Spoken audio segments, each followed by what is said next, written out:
Hero আলমের সাথে কাজটা ঠিক হয় নাই।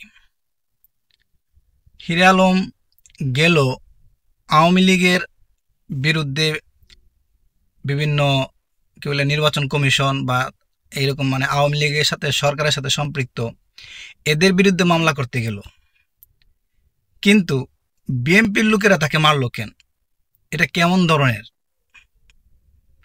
হ্যাঁ, আর যেখানে আওয়ামী লীগের লোকের বিচার হলে আদালত প্রাঙ্গণে অসংখ্য পুলিশ থাকে, মোতায়েন থাকে, সেখানে একজন সেলিব্রিটি, একজন মানুষকে এভাবে মারধর করা হলো, একটা পুলিশ, একটা আনসার, কোনো বাহিনী দেখতে পাওয়া গেল না।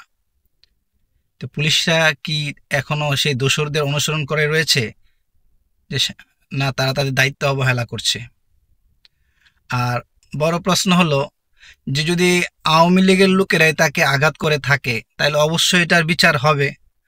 আর যদি আওয়ামী লীগের লোক মানে এরকম তাকে অত্যাচার মারধর না করে থাকে, যদি বিএনপির লোকই করে থাকে, তাহলে তো অবশ্যই এটার কঠোর ব্যবস্থা নিতে হবে।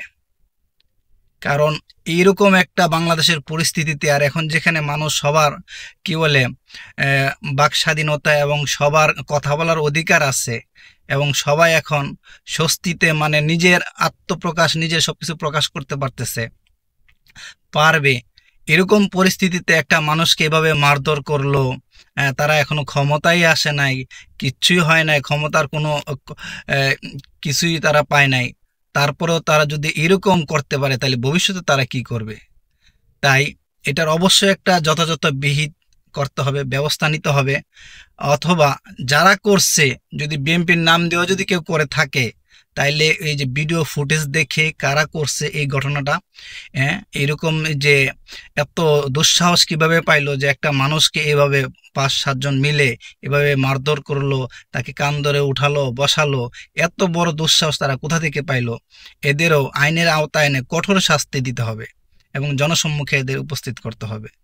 বন্ধুরা, আপনাদের কি মনে হয় হিরো আলমকে যে মারধর করেছে এটা কি উচিত হয়েছে বা উচিত হয় নাই, বা কি করা উচিত ছিল, বা কারা করছে, কি মতামত আপনাদের? আপনারাও কমেন্টে জানাবেন।